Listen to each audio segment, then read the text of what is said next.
Paunawa, ang lahat ng nakapaloob sa kwentong ito, ay pawangkathang isip lamang, at hindi tunay na nangyari. Salamat po.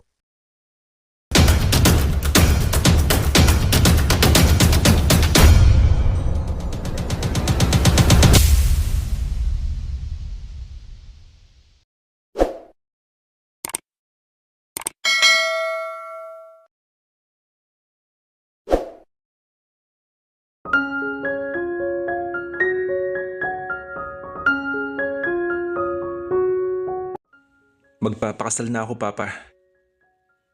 Muntik nang maibuga ni Don Juan ang iniinom na iced tea sa sinabing iyon ni Sanuela, ang nakababatang kapatid ni Nathan.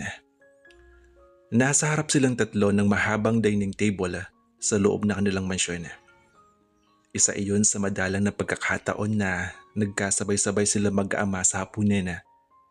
Alam ni Nathan na sinadya ni Samuel na sumabay sa paghahapunan ng kanilang ama dahil may importante itong sasabihin. Binalaan na niya ito na ihanda ang sarili sa magiging reaksyon ng kanilang papa kapag sinabi nito ang tungkol sa planong pag-aasawa.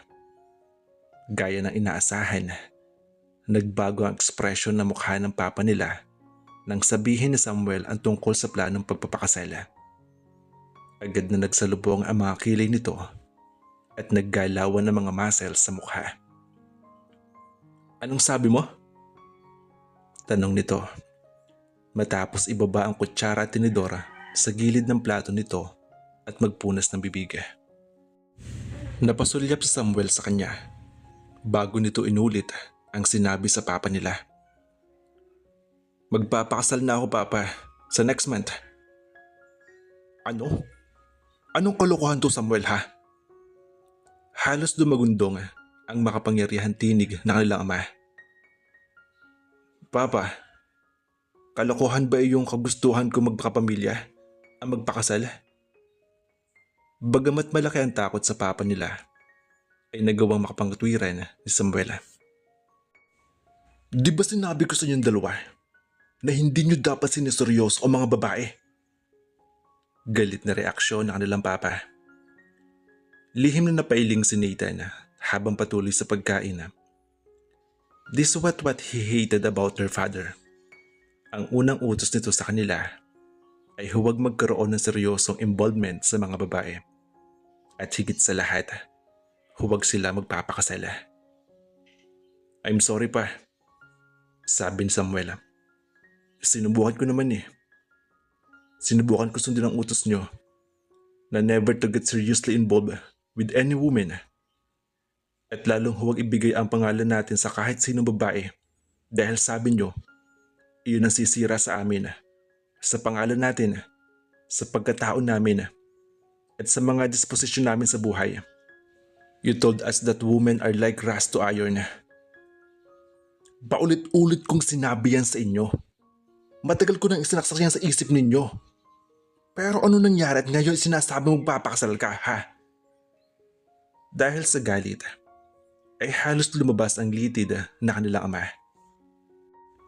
"Sabihin na lang natin, Papa, na nakahanap ako ng tamang babae para sa akin," katwiran ni Sanuel.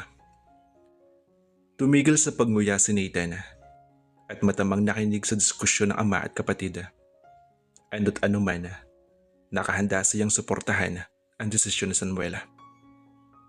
"Kalokohan yan, Samuel. Walang tamang babae para sa atin." Buong diing salaga na kanilang papa. May sarili itong paniniwala at paninindigan pagdating sa mga babae. "Women are created to destroy us. Dati naman nag-iisa lang si Adan, di ba? And he survived, hindi ba? But when God created Eve, what happened? Nagsimula ang kasalanan ng mga tao." Isang buntong hininga ang pinakawalan niya. Hindi niya masisisi ang kanilang ama kung naging negatibo man ang tingin nito sa papel ng mga babae sa buhay ng mga lalaki. Hindi lamang ito minsang sinira ng isang babae.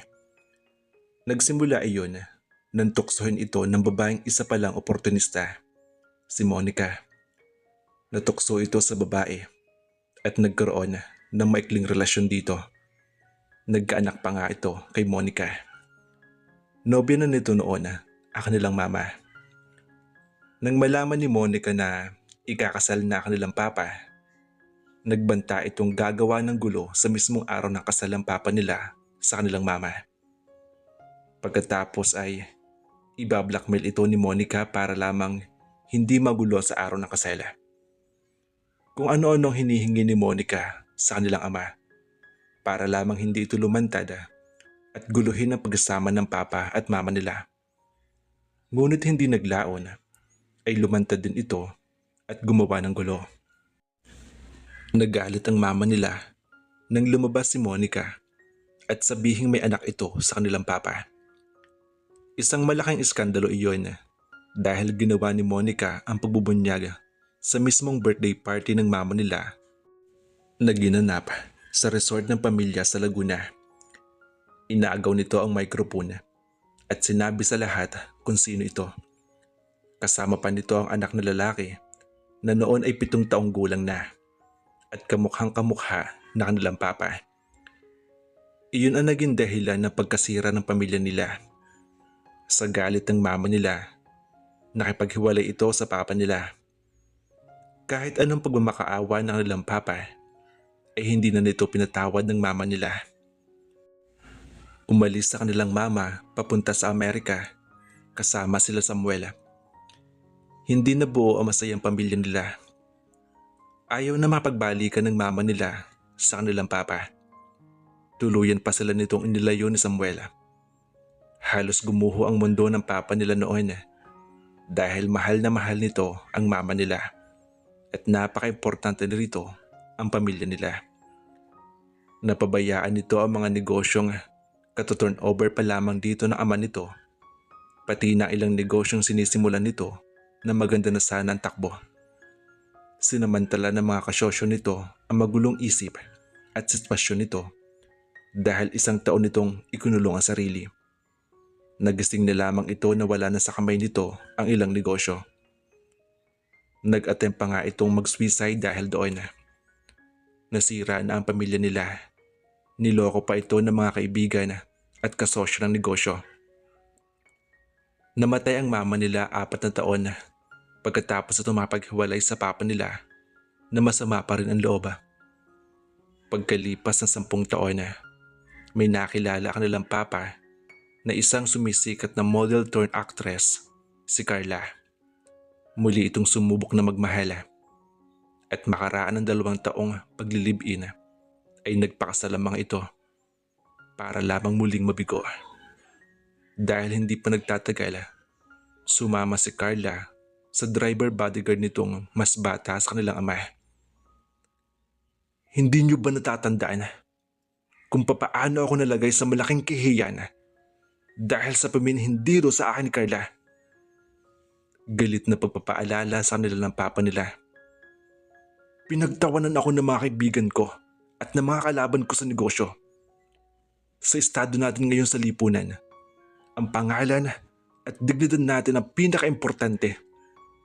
Nawala ang dignidad na iyon at ang respeto sa pangalan natin dahil hinayaan ko makapasok sa buhay ko sina Monica at Carla. Muli nagkasulyapan sina Samuel at Nathan. Mukhang itinalaganan ng papa nila ang paniniwalang babae ang sumisira sa mga lalaki, kaya hindi dapat ito ibinibilang sa mga priorities sa buhay. When you started dating, nilinaw ko na sa inyo hindi dapat ibibilang ang mga babae sa mga bagay na siniseryoso sa buhay. Pagdariin pa nito. At walang magpapakasal sa inyo habang ako'y nabubuhay. Galit na nagpalipat-lipat ang tingin nito sa kanilang magkakapatid.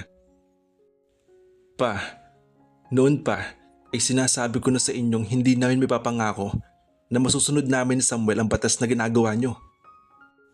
Malumanay na katwiran ni Nathan. Kahit saan ang gulo tingnan, it's ridiculous. Hindi mo hawak ang isip at puso namin. Lalaki kami. Kung minsan, kahit kami, hindi namin kontrolado ng dami namin. Babaeng lumalapit sa amin. and it's impossible to resist them. I didn't tell you to avoid women. Ang pilit ko isinasaksak sa isip nyo ay huwag niyong hahayaang umikot ang buhay nyo sa kanila to the extent na i-give up ninyo ang kalayaan nyo para lang sa kanila. Dahil sa oras na nararamdaman ng babae na hawak na nila kayo sa leeg, kakainin nila kayo ng buhay pagkatapos pa iikutin sa palad nila. I thought I made myself clear, gentlemen. Pa, you have to face it. Hindi lahat ng babae katulad ni na Monica at Carla. Don't you think it's unfair to us to be deprived of the chance to be in love dahil lang sa takot na mangyari sa amin ang nangyari sa inyo? Katwiran ulit niya. What I'm trying to say is that possible rin mangyari sa inyo ang nangyari sa akin. At malinaw mula sa mga karanasan ko sa babae ang sumisira sa ating mga lalaki. You can enjoy sex, women's companies, have children with them. Pero huwag na huwag ninyong hahayaang kontrol nila ang buhay nyo. At huwag na huwag kayong papatali. Marrying somebody doesn't mean na magpapakontrol tayo sa kanila, Papa. Aniya. Marriage is a partnership. A give and take relationship. May mga babae namang willing pa rin maging submissive sa kanilang mga asawa. So, hindi ibig sabihin kapag nagpakasal kami, ay pwede na kaming hawakan sa leeg ng misis namin. Hindi ganun yun, pa. Sa oras na binigay ninyo ang pangalan nyo sa kanila, para nyo na rin silang binigyan ng pasaporte na paikutin kayo sa mga palad nila. You just don't know how it hurts to be betrayed by women. Lalo na kung mahal mo. At hindi ako papayag na isa pang Soriano ang masira dahil sa babae. Buong paninindigan na pahayag ng kanilang ama. I lost everything dahil sa babae. May dignity, may self-esteem, may millions, may honor. Pati ako ay muntikan na rin mawala. Muli sila nagkatingin ng Samuela. Napailing siya. Mukhang kahit ano pang paliwanag at pangatwiran ang gawin nila ay hindi na mabubuksan pa ang isip ng kanilang papa. At hindi maigigiit ni Samuela ang balak nitong pagpapakasal. Hindi niya maiwasan na makasimpatya sa kanyang kapatid. Alam na niya itinatago lamang nito sa kanilang ama ang relasyon nito kay Gailey. Singer sa isang hotel ang babae. Hindi mo itutuloy ang kalokohang mong yan, Samuela. Pwede naman kayo mag-live-in ng babaeng yun. Kalimutan mo ang tungkol sa kasal na yan. Pagkasabi ni yun, ay muling hinarap ang nilang ama ang pagkain. But I'm not asking for your approval, pa. Sabi ni Samuela. Gusto ko lang ipaalam sa inyo ang desisyon ko bilang respeto sa inyo. I'm almost 30. Hindi ko na dapat inihingi ng permiso ang gusto kong gawin. Besides, everything about the wedding is settled. Next month na ang kasal namin ni Gailey. Bahala kayo kung dadalo kayo o hindi. Muling dumili ang mukha ng papa nila. Ibinaba nito ang kubyertos at padarag na umahon mula sa kinaupuan niya. Buisit! Hindi mo to dapat binubuksan sa harap ng hapunan. I'm sorry, pa. Bahala ka, Samuela. Bahala ka kung itutuloy mo ang katangahan yan. Pero huwag na huwag mong dadalhin sa bahay ko ang babaeng yon. At huwag na huwag kang pupunta sa akin na nagsisisi. Duduraan lang kita sa mukha. Pagkaway galit na itong tumalikod. Ngunit nakakadalawang hakbang pa lamang ito ay muli nitong binalingan Samuela. Kung ayaw mong alisan kita ng karapatan sa mga ari-arian natin, may panahon ka pa para umatras sa kalokohang yan. Pagtalikod ng kanilang ama ay napatingin si Nathan sa kapatid. Narinig mo yun, kuya? Aalisan niya ako ng karapatan sa mga ari-arian natin kapag nagpakasal ako. Sabi ko naman sa iyo magwawala yan. Naiiling na reaksyon niya. And I think kaya niyang gawin ang banta niya. Mabuti pang inilihim ko na lang ito sa kanya. Walang pwedeng ilihim kay Don Juan Soriano, Samuela. Saka, huwag mo masyadong problemahin ng mga sinabi niya. Pagpapanatag niya sa kalooban nito na ipagpatuloy ng naudlot itong pagkain. Natawa ito ng pagak. Ngunit kahit anong pilit itong pasayahin ang mukha, ay hindi nito naitago ang pag-alala sa galit ng papa nila.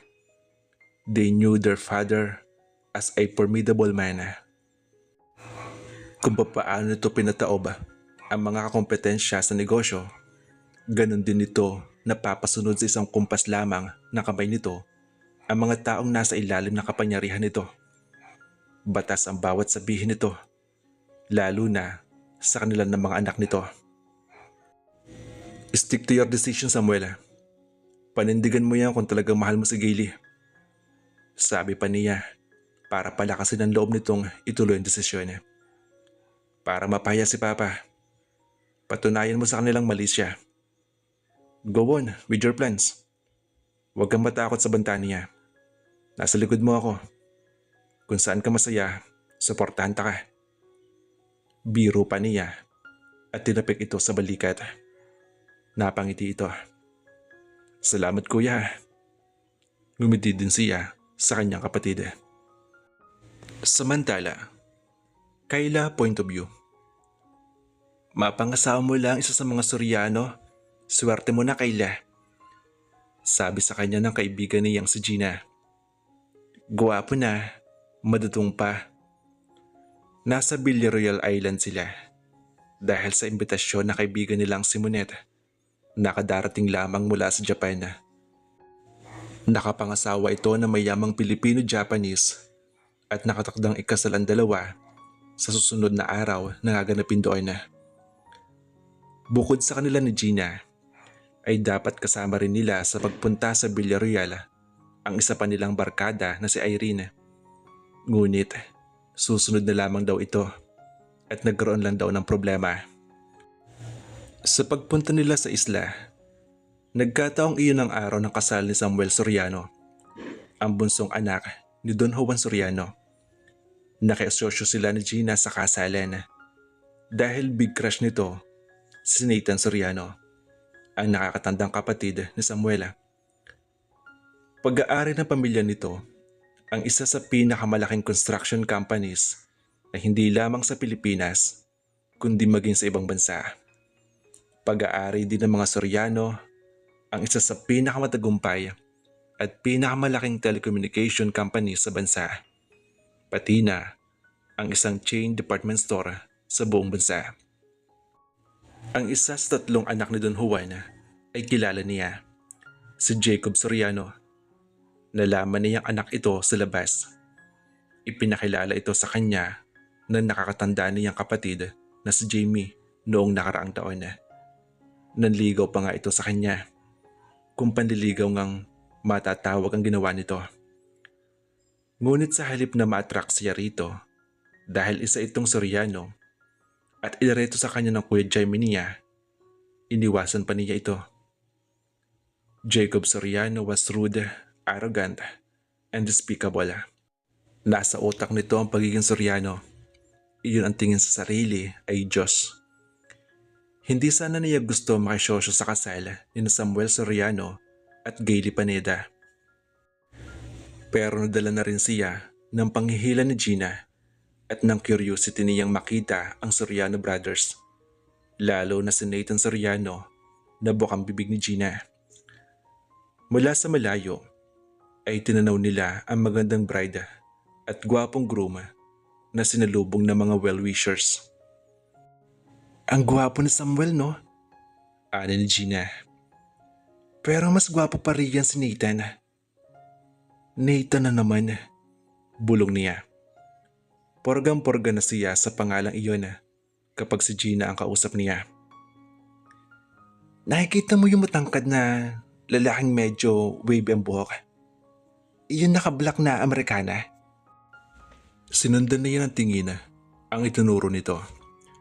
Matangkad, well-built, at kahit sa malayo ay gwapo at overbearing ang dating ng lalaking tinutukoy ni Gina.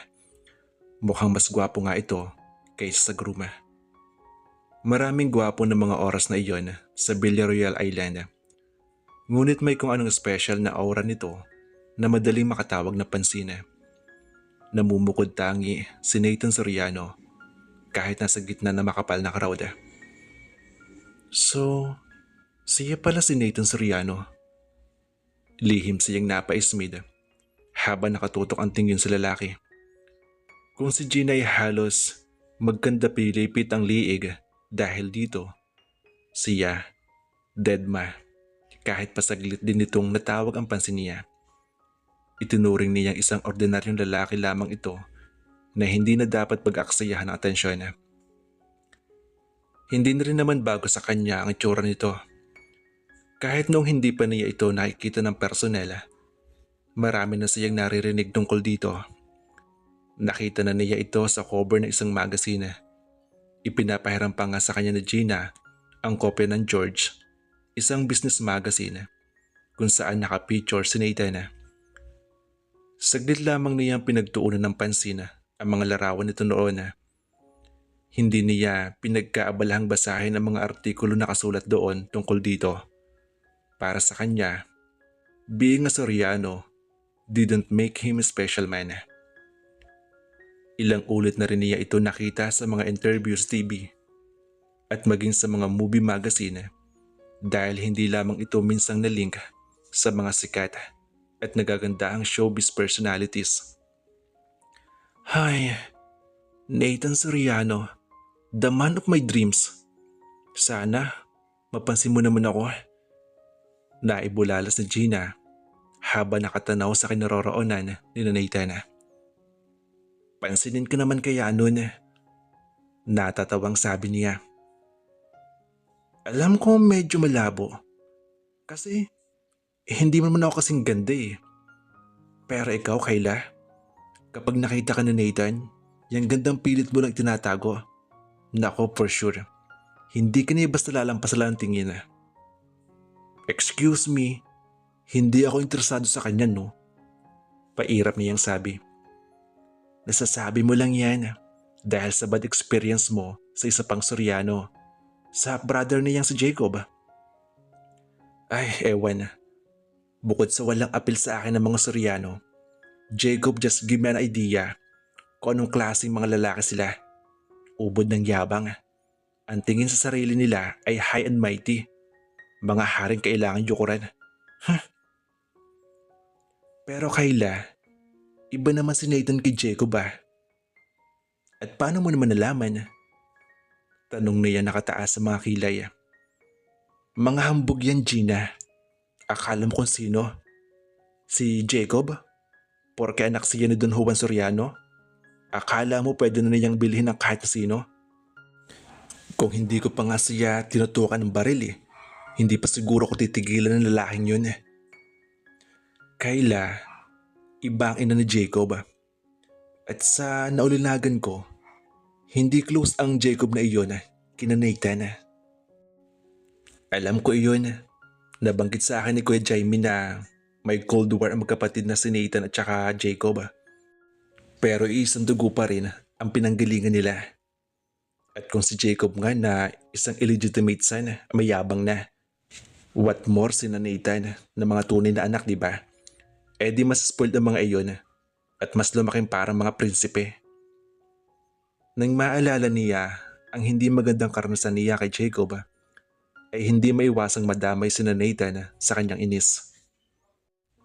Pero mukhang iba si Nathan, Kayla. Nabasa ko sa George na active siya sa mga charitable works. Siya nagpapatakbo sa Soriano Foundation.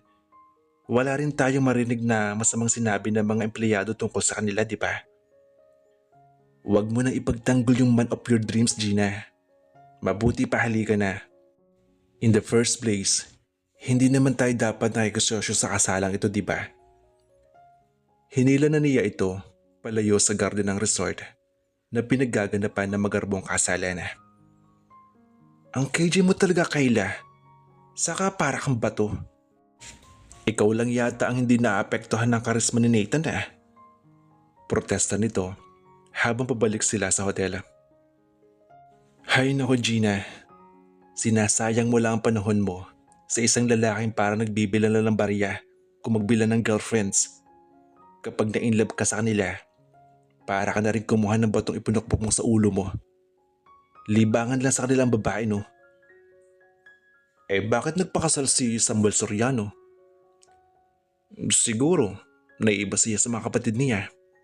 Pero malas mo, hindi ikaw naisip niyang pakasalan niya. Besides, hindi ibig sabihin nagpakasal siya. Iba na siya kina Jacob at saka Nathan. Malay mo, bukas makalawa lang makakita siya na iba at hiwalayan agad ang pinakasalan niya ngayon. Grabe ka naman, Kayla. Ang sama naman na ekspresyon mo sa mga Soriano. Muling protesta ni Gina habang paakyat na sila sa hagdan ng hotel. Nasa second floor ang suite nila. Talaga, hindi ako kabilang sa mga babaeng nagkakandara pa mapansin mo lang, Nathan Soriano. Bulong niya sa isip. Lumipas ang ilang sandali. Alam mo, Kayla, I have a feeling na ikaw na ang susunod na mag-aasawa sa grupo. Sabi ni Gina sa kanya nang makabalik na sila sa kanilang suite. Kakatapos lamang nito mag-shower. Samantalang siya ay namimili ng isusuot para sa pagpunta nila sa disco mamaya. Mukhang mali ang piling mo, Gina. Pakli niya nang lingunin ito. Ngayong pang malaki ang problema ko sa factory. Pagbalik ko rito sa Pilipinas, sa ako lang na-discover na malaki na ang utang namin sa lending corporation at pag-aari pa ng Jacob Soriano na iyon. Akala ko kasi maayos na namamanage ni Kuya Jaime ang factory habang wala ako. Mahigit 1 taon din siya nagtrabaho sa Taiwan sa isang marketing firm na pag-aari ng mga magulang ng isa niyang kaibigan. Sinubukan lamang niya dahil bukod sa magandang offer, gusto muna niyang lumayo dahil lumalala ang gap nila ng kanyang Kuya Jaime. Half-brother lamang niya ito. Anak ito ng mami niya sa unang asawa. 12 taon ang tanda nito sa kanya. Kaya nang magkasunod na namatay ang daddy at mami nila, dito napunta ang pamamahala sa finances ng pamilya, sa mga properties na naiwan ng mga magulang nila at maging sa factory nila.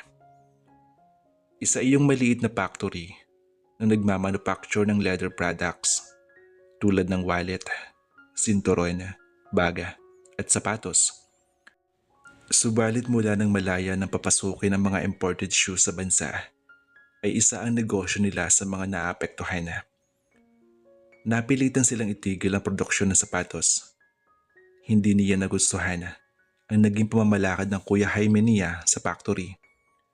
Lalo siya nagalit dito nang sa pagbabalik niya sa Pilipinas ay natuklasan niyang baon na sa utang ang factory. Bukod doon, ginawa nitong collateral sa isang panibagong loan ang bahay at lupa na iniwan sa kanila ng mami nila na minana pa nito mula sa mga magulang. Ni hindi ko yata makukuhang ma-inlove dahil sa laki ng problema ng factory. Ayoko mawala ito sa amin ni Melinda dahil may sentimental value ito sa amin. Si Melinda, ang bunso niyang kapatid. Naitayo ang factory na iyon dahil sa pagsisikap ni na daddy at mami. Kaya nga galit na galit ako kay Kuya Jaime nang malaman kong dahil sa pagkakabaon niya sa utang, nanganganib na mawala sa amin ng factory. Hindi ko alam kung anong pamamalakad ang ginawa niya habang wala ako, kaya nagkandalugi-lugi. Noon pa man, gusto na niya mag-take over sa pamamahala sa factory. Ngunit palagi silang magkakontra sa mga desisyon ng Kuya Jaime niya. Kaya siya na nagpaubaya at umalis para wala na lamang gulo. Umaasam na kaya nito iyong patakbuhin ng maayos. Nandulumo ako kapag naiisip kong mukhang wala na akong magawa para hindi mawala sa amin ng factory. Patuloy niya. Bakit hindi ka humingi ng tulong kay Monet? Suhestyon ni Gina sa kanya. Hindi si Monet ang mayaman, Gina, kundi ang husband niya. Saka, milyon na pinag-uusapan dito. Mabuti nga sana kung 1 milyon lang . Pero 15 million, Gina. Ay, shocking nga. Alam mo, Gina, kumakabango lang mami ko sa grave. I could just imagine kung papaano siya magalit kay Kuya Jaime. Ibinili niya kami rito, pati na ang Milesky. Pero siya pa pala magpapabaksak dito. Alam mo, gustong gusto ko nang may kalas ang buhay namin ni Melinda kay Kuya Jaime. Ang Kuya Jaime mo naman pala ang punot dulo ng problema eh. Bakit hindi siyang pahanapin mo ng solusyon? Iyon na nga eh. Kinumpronta ko na siya tungkol doon. Hindi naman daw niya kasalanan yun. Hindi naman daw siya nagpabaya. Lahat naman daw ng business ay apektado sa krisis ng bansa. Mukhang hindi siya naalarma sa pagdating ng notice mula sa Lending Corporation para sa possible foreclosure ng factory at ng bahay at lupa namin. Walang hiya pala talaga yung kapatid mo, no? Tila pagod na binagsak niya ang katawan sa kama. Nakapanlulo mo ang malaking problema ang kinaharap nila. Kaya nga hindi siyang dalawang isip nang imbitahan sila ni Monet sa Villaroyal dahil alam niyang kahit pansamantala ay makakalimutan niya ang malaking problema ang gumugulo sa kanyang isip. Nang tanungin ko nga si Kuya Jaime kung anong gagawin niya sa problema namin, alam mo ba kung ano sinabi niya? May naisip na raw siyang solusyon, kaya huwag na raw ako mag-worry. Ipapakasal daw si Melinda kay Jacob. Tila kay bigat ng pasan na muli siyang bumangon at naupo sa gilid ng kama. Maang na humarap sa kanya si Gina na nasa harap ng dresser at nagpapahid ng lotion sa mga binti. Ano? Ipapakasal niya si Melinda kay Jacob Soriano na iyon? Tumango siya. Ba't tarantado pala talagang Jaime na yun, no? Gigil na reaksyon nito. Bakit naman niya naisip na si Melinda ibayad niya sa kanyang obligasyon, ha? Kasi si Melinda naman ang punterya ni Jacob ngayon eh. Napanood niya ang kapatid ko nang manalo sa beauty pageant 3 months ago. At porke alam niyang mukhang hindi namin mababayaran ng mga utang namin sa lending corporation nila, si Melinda ang hinihingi niyang kapalit. Ganon? Nang hindi siya umubra sa'yo, ang kapatid mo naman tinatarget niya. Abay, magaling din naman pala yung lalaking yun. Kasalanan ni Kuya Jaime lahat ng ito eh. Minsan naisip ko tuloy, baka kaya malakas ang loob niyang umutang sa lending corporation na Jacob ay dahil naiisip niyang pwede niya ipambayad ang isa sa amin ni Melinda kung sakaling mabaon na siya. At malamang naman na sinamantala yun ni Jacob. Bakit kayong pababayaran niya sa mga utang niya, ha? Ginamit daw naman niya ang mga loan niya sa pagsasalaban ng factory. Sumubok siya ng mga bagong produktong hindi naman nag-click. Alam ko namang wala pa sa kalahati nung talaga ginagamit sa factory. Kaya lang, tatanggapin pa ng lending corporation ang kahit anong katwiran. Ang habol lang nila ngayon ay mabayaran namin sila. At kung hindi kayo makabayad ha, isa sa inyo magkapatid ang ibabayad. Aba, bakit ganun? Dahil si Jacob ang may-ari ng lending corporation. Di makiusap ka sa kanya. Hindi gaano kadali yon, Gina. Hindi mo siya kilala. Siya ang tipo ng taong habang nagigipit ka, lalo ka niyang iipitin. Nagawa niya iyon dahil isa siyang Soriano. Kaya kung ako sa'yo, kalimutan mo ng ilusyonin ang isa pang Soriano. Sa gwapo naman talaga ni Nathan, na magawa ko. Kaya nga ako sumama rito sa Villaroyal, di ba? Alam kong narito siya. Hindi na ako nagtataka kung bumigay agad sa kanya si Padre Tolentino. Umismid lamang siya, saka tumayo at hinagilap ang maliit na plantsyang dala niya na very ideal sa pag-travel. Kilala niya ang tinutukoy nito. Si Patti Tolentino ay isang magandang singer-actress na naliling kay Nathan noong nakaraang taon. Hindi dapat pinapangarap ang Soriano Brothers. Dangerous sila. Kaya ako, bayaran man ako, hindi ko papansinin ang Nathan Soriano na yun. Nang gabing iyon, ay nagtungo ang grupo ni Kayla sa bar and disco na nasa ground floor ng Villarreal Garden Hotel. Matagal-tagal na silang nasa loob ng disco nang mapansin niya ang pagpasok ni Nathan. May kasama itong 3 lalaki at 2 babae. Kung kanina ay naka-formal suit ito, sa pagkakataong iyon ay very casual na ang suot nito.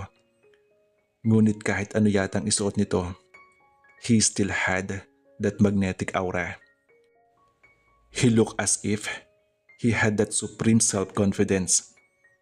Pero agad din niyang inalis ang tingin dito. Ayaw niyang isipin na nahahawa na siya kay Gina na madaling tinatamaan ng so-called Nathan syndrome. Iyong bang kapag nakikita ang binata ay para bang nawawala ang lahat ng mga tao sa paligid at si Nathan na lamang ang natitira. No, hindi ako dapat nag-aaksaya ng kahit kaunting pansin na kanya. Bulong niya sa isip. Naiwan siya sa kanilang mesa nang sumayaw ang mga kasama niya. Enjoy na enjoy sa pagsayaw sina Monette at ang fiancé nito. Pati na sina Gina at Irene, nakadarating lamang ng gabing iyon. Kontento na siya sa panunood habang pagsipsip sa straw na kanyang mango juice. Hindi niya makuha mag-enjoy kapag naiisip niyang pagbalik niya sa Maynila ay sasalubungin na naman siya ng malaking problema. Gusto niyang isumpa ang kanyang Kuya Jaime. Ngunit alam niyang kahit dikdikin pa niya ito ng pinong-pino ay hindi masusolusyonan ang problema nila. Nag-aalala siya dahil pinag-iinteresa na Jacob Soriano si Melinda. Maya-maya ay lumapit sa kanya sina Gina at Irene. Niyaya siyang sumayaw ng mga ito. Wala ako sa mood sumayaw Tanggi niya. Kayla, pwede ba? Kalimutan mo muna yung problema mo. Ani ni Gina. Nandito tayo para mag-enjoy. Mainit na yung inuupuan mo Oo nga naman, Kayla. Segunda ni Irene. Sino ba ang walang problema? Pero dito sa Villarreal, hindi dapat iniisip ang problema. Siya, sige na nga. Napilitan siya magpatianod sa mga kasama. Tinawid niya ang iba pang mesa patungo sa dance floor habang nakasunod kina Irene at Gina. Tanging mga rubing disco lights ang nagbibigay liwanag sa paligid. Hindi na niya tiningnan kung saan gumawi ang grupo ni Nathan Soriano. Halos magkabungguan na ang mga tao sa loob ng bar at disco dahil Sabado noon.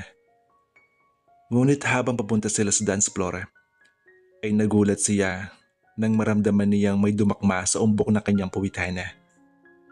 Bugso na magkahalong galit at pagkabigla, pumihit siya at malakas na sinampal ang lalaking nasa likuran niya na alam niyang nambastos sa kanya. Bastos! Walang hiya! Manyakis! Sa gitna ng ingay ng paligid ay nakasingit ang malakas at galit na boss niya. Hey! Maang na reaksyon ng lalaking sinampal niya. Nasapon nito ang pisnging nilagapakan ng palad niya. What's the matter with you, miss? Sino ang manyakis? Tuluyan na niya itong hinarap. Ngunit dahil madilim ang paligid, ay hindi niya gaano makita ang mukha nito. What's the matter with me, ha? Binastos mo ako. Me? Maang pa rin ang reaksyon nito. Oo, ikaw. Hinipuan mo ako. That's ridiculous. Nagkakamali ka ng taong pinagbibintangan mo, miss. Mariing wika nito. Huwag ka na nga mag-deny. Ikaw ang nasa likod ko. Hinawakan nito isang braso niya. Wait. Dahil may nambastos sa'yo mula sa likuran mo at ako ang nasa likuran mo, kaya pinagbibintangan mo ako ganon. Baka hindi mo nakikilala pinagbibintangan mo. Wala sa bokabularyo ko ang mambastos ng babae. Nang sekuhensiya ni Gina at tamaan ng ilaw mukha ng lalaking sinampal niya, ay ganun na lamang ang shock niya nang makilala kung sino ito. Si Nathan Soriano.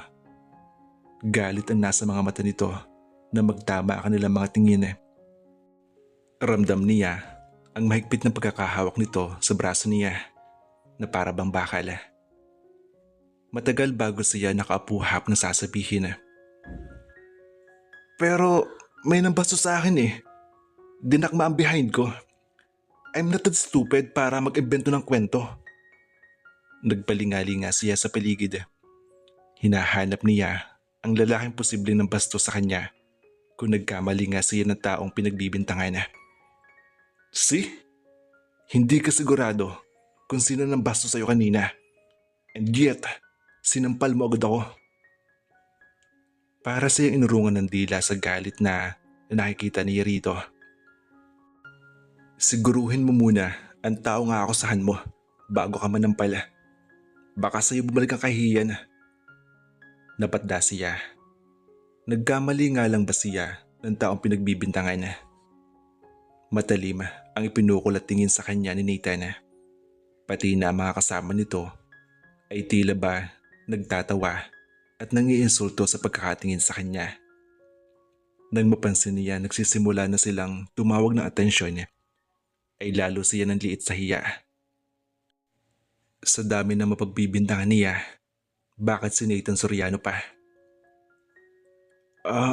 Akala ko kasi nag-stabber na siya at hindi na niya ma-organize ang sasabihin. Magpatingin ka na sa mata. Mukhang may diferensya na mga mata mo eh. I'm sorry. I'm really sorry. Iyon lang kanya nasabi. Hindi ko alam kung dapat kong tanggapin ang apology mo, miss. Nasampal mo na ako. Ano pa magagawa ko? Lihim niyang nahiling na sana ay lumubog na siya sa kanyang kinatatayuan. Nakatingin sa kanya ang mga kasama ni Nathan. Sinikap niyang bawiin ang kanyang brasong hawak nito. Mabuti na lamang at on the rescue sina Gina. Hinila na siya nito palayo mula sa grupo ni Nathan. Sorry talaga. Nabigla lang ang friend ko. Sabi nito bago sila tuluyan nakalayo. Nagmamadali na silang tumuloy sa powder room kasunod si Irene. My God, Kayla! Kahiya-hiya ang ginawa mo. Sumbat sa kanya ni Gina nang nasa loob na sila ng powder room at nakasandal ito sa tiled wall. Bakit hindi mo muna sinuguro kung sino sasampalin mo? Nakakahiya ka na Nathan Soriano. Of all people, siya pa ang sinampal mo. Ay my gosh. Nabigla ako eh. Siya ang nasa likod ko. Malay ko bang hindi pala siya yung nambaso sa akin. Galit na galit siya sa ginawa mo. Wika naman ni Irene. Alam mo palagay ko, hindi niya makakalimutan ang mukha mo. Panggagatong pa ni Gina. Sa tingin mo ba, nakilala niya ako mabuti kahit madilim? Ay, palagay ko Kayla. Hindi niya basta makakalimutan ang itsura mo dahil sa nakasasampal mo sa kanya. O diba, sabi ko na sa inyo, mayabang na at antipatiko rin dyan Nathan Soriano na yun. Dahil kung hindi, tatanggapin niya ang apology ko. It was an honest mistake naman eh. Pero yung pinagbintangan mo siya ng basto sa'yo, iyon ang nagpa-flare up sa kanya. Kung hindi kita nilayo agad, baka natrisk ka niya. Nariyan pa kaya sila? Nag-aalang ang tanong niya.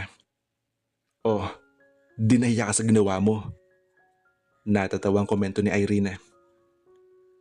Sumama ako rito sa inyo sa Villarreal para sandali kalimutan ang problema ko. Iyon pala, magkakaroon pa ako ng kaaway. At another Soriano na naman. Ako na nga nabastos, ako pa napahiya. Nagsasandamyentong sabi niya habang palabas sila ng powder room. Pinauna niya si Gina para silipin kung nasa loob pa ng disco ang grupo ni Nathan. Samantala, Nathan point of view. Ang sakit nun ah. Natatawang kantsaw na isa sa mga kaibigan ni Nathan na si Marcos. Alam niyo mga pare, kung minsan may katwiran si Papa para sabihin women bring trouble to our lives. Don't you agree? Tanong niya rito habang nakaupo na sila sa tapat ng bara. Sina Garrett at ang kasama nitong babae ay nasa dance floor.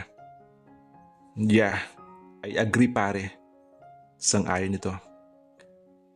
And that's the reason kung bakit di wala kang girlfriend ngayon. Pihigan ako pagdating sa babae. Kumbaga sa alahas, I'm looking for the best cut of diamond. Eh ikaw, bakit daw nakaka ni Samuel? Usisa naman nito sa kanya. Nagipit lamang siya ng mga balikat matapos tumungga ng whiskey. May mas importante pa akong pinagtutuunan ng isip pare. Nariyan lang naman ang mga babae. Kapag kailangan mo na sila, madali ka makakakuha. Besides, hindi naman nagmamadali eh. Sa bagay, Villarreal is the best place to look for Miss Right. Siguro nga. Maiba ako pare. Napagbastan mo ba yung mabuti yung babaeng sumampal sa'yo kanina? Maganda siya, di ba? Marami naman maganda rito sa Villarreal eh. Ang mas natatandaan ko ay ang lakas sa sampal niya sa akin. Nakakatawa no? Sa dami ng pagbibintangan na nabatso sa kanya, ikaw pa. Hindi ka siguro niya kilala. Alam mo, kung ako ang sinampal ng ganon, parurusahan ko siya. Ano ba dapat iparusa sa mga babaeng nananampal na wala sa lugar? Nangingiting tanong niya. Dapat hinalikan mo siya. Natawa siya. Bakit nga ba hindi niya ginawa yun? Lumipas pa ang mahabang oras. Nakauwi na si Nathan sa bahay nila. Talagang itinuloy pa rin na kapatid mo ang kalokohan niya, no? Galit na sa lubong kay Nathan na kanyang papa. Nasa puno ito na hagdan habang pakit pa lamang siya. Kadarating pa lamang niya galing ng Villarreal. Yeah pa. And he was so upset dahil natiis niyo siya. Hindi namin alam kung paano ipapaliwanag sa pamilya ni Gayle ang absence niyo. Punyeta! Hindi ako sasama sa kabaliwan niyong iyon. In fact, I didn't know I have a stupid son like him. Huminto siya sa pagsapit niya sa tapat nito. Buhay niya yun, Papa. Hayaan na natin siya kung saan siya masaya. Nilagpasan niya ito at nagtuloy-tuloy na siya sa kanyang silid. Ngunit natigilan siya sa pahabol sinabi nito. But don't you dare to do that to me, Nathan. What do you mean, Papa? Kung gagawin ko rin ang ginawa ni Samuel, ano naman gagawin niyo sa akin? Tatakutin niyo rin ako na hindi niyo pamamanahan. Mukha ngayon pa lamang ay winawaringan na siya ng papa niya. Lalong tumigas ang anyo nito. Kapag nagpakasal ka rin, hindi mapupunta sa iyo ang pagiging CEO ng kumpanya. Para siyang sinuntok sa dibdib sa deklarasyong nito. Tiningnan niya ito ng diretso sa mga mata. Ina-assess kung seryoso ito sa huling sinabi. Pero alam niyang kahit kailan ay hindi ito nagbiro. Inaasahan mo na sa iyo ko ipapasa ang pagiging CEO ng Maharlikuma at ang chairmanship ng Soriano Group of Companies sa oras na magretiro ako, hindi ba? Pa, dahil ako ang panganay and I deserve to inherit the most vital position in our companies. At ako ang tinitrin nyo para mamahalan ng mga iyon. Hindi ba, Papa? Dapat ako, di ba? Dapat ako at wala na iba pa. Baka nakakalimutan mong hindi lang kayo ni Samuel ang anak ko, Nathan. At kapag kasi tanga ka ni Samuel, kalimutan mo na yun. Kay Jacob ko ipapasa ang mahalagang posisyon ng kumpanya natin. Ganyan din ang hamon ko sa kanya. Kapag nagpakasal siya, tama na sa kanya maging executive ng construction company. I know for a fact that is also aiming for the position na iiwan ko. Kung magiging matigas din ang ulo mo, tiyak na ikatutuwa ni Jacob na sa kanya mapunta ang posisyong iyon. Hindi siya makapaniwala sa narinig. Batid niyang hindi kasintimbang nila Samuel ang half-brother nilang si Jacob para sa kanilang papa. Dahil ang ina nitong si Monica, ang unang babaeng sumira sa buhay ng ama nila. Inakit lamang pala ni Monica ang papa nila dahil gusto nitong makuha ang lahat ng kayang ibigay ng pera ng kanilang papa. Naging malamig ito, pati na sa batang si Jacob. Ngunit nang namatay si Monica, kinupkup din nito ang anak. 16 years old na noon si Jacob. Pinaalagaan ito sa isang malayong pinsan ng kanilang papa. Pero unti-unti nitong kinagigiliwan si Jacob na nagbibinata na ito dahil nakitaan ito ng kanilang ama ng galing sa negosyo. Malaki ang nagawa ng mga ideya nito para sa paglago ng Maharlika. Sa edad na 20 ay negosyante na ito. At sa edad na 23, ang maliit na kumpanya ay nagawa nitong isang matagumpay na negosyo. Batid niyang kompetensya ang turing sa kanya ni Jacob. Pilit siya nitong hinihigitan para patunayan sa kanilang papa na mas deserving itong magmana ng pinakamataas na posisyon sa Maharlika. "You must be kidding pa," naiiling na wika niya. "What if I'm not?" Puno ng paninindigang sabi nito. "Paano kung pareho kami pakasal, Jacob? Kung sino sa inyo ang unang sumuway sa batas ko, ay mawawala sa kanya karapatan sa posisyong inaasam nyo. Pero paano kung gusto kong magkapamilya?" "You can have a family, why not? Mag-anak ka ng kahit ilan. Makapag-live-in ka hanggang nag-i-enjoy ka sa babaeng gusto mo. Pero huwag na huwag ka magpapatali, Nathan. Huwag na huwag mong ibibigay sa kahit sinong babae ang pangalan natin. It's unfair." "I don't think so, Nathan. Pinoprotektahan ko lang kayo at ang pangalan natin sa pagsisikap ko ay naibangon ko pagkatapos akong wasakan 2 babae. Ngayon, kung plano mo talaga magpakasal, ipagdasal mo na maaga akong mamatay."